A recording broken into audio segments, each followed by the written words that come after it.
highway department inspector capable of ensuring that the group would obtain the Loam contract. The problem for D'Annunzio was the inspector was, in fact, an undercover agent, and this was an undercover investigation over the course of a period of time. Now, he was also hit in this case. So listen, Pops. If I want to get Andrew, Yeah. how am I going to clip him?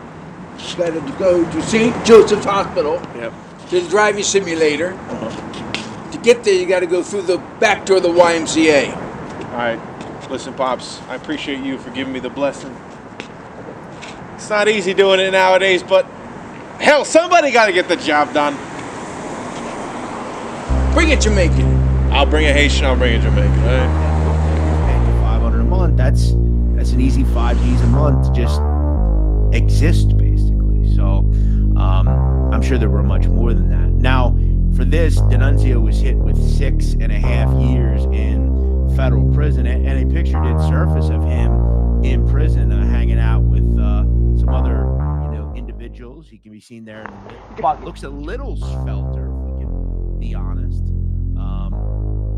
D'Annunzio was an administrative member and has been an administrative member of the Patriarchal Crime Family for a long period of time.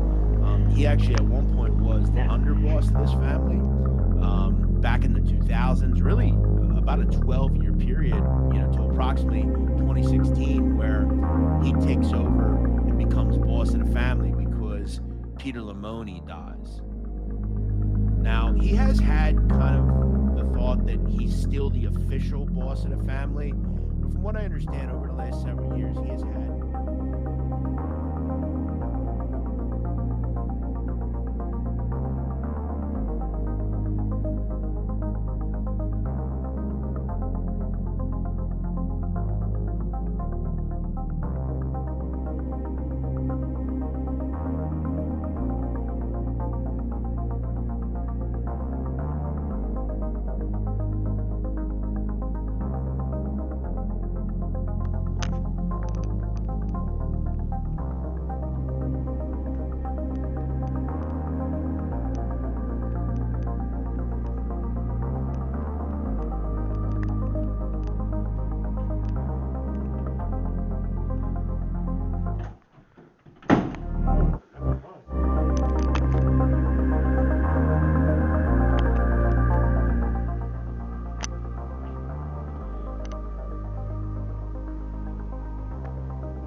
So this kind of puts the thought of, when you look at this family, kind of where are they? I mean, D'Annunzio is pretty young. He's only 68.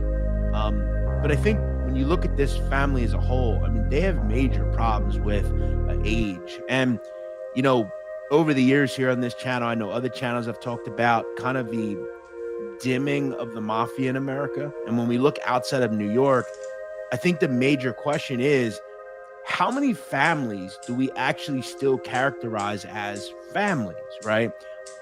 operating hierarchies, rackets, things of that nature.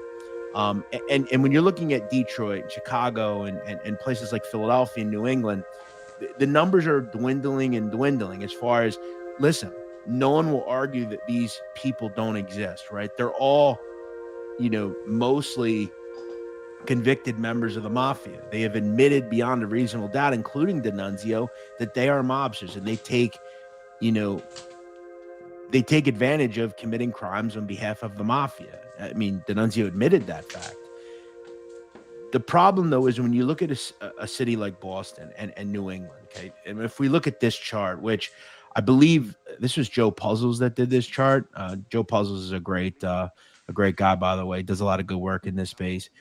Obviously, so when we look at this chart, right? This is 2024. D'Annunzio is still considered the suspected boss. Now, Eddie Lato's died, so he's no longer involved. Minocchio died, he's no longer involved.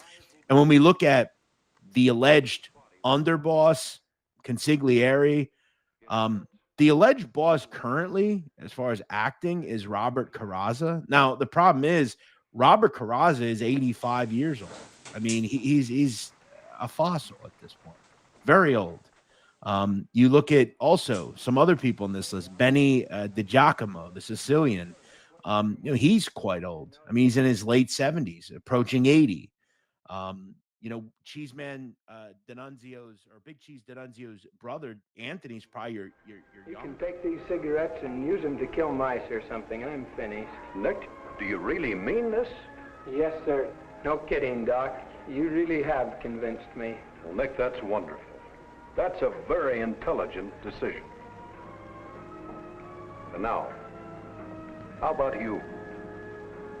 Don't forget, tobacco is a loaded pistol, and time pulls the trigger.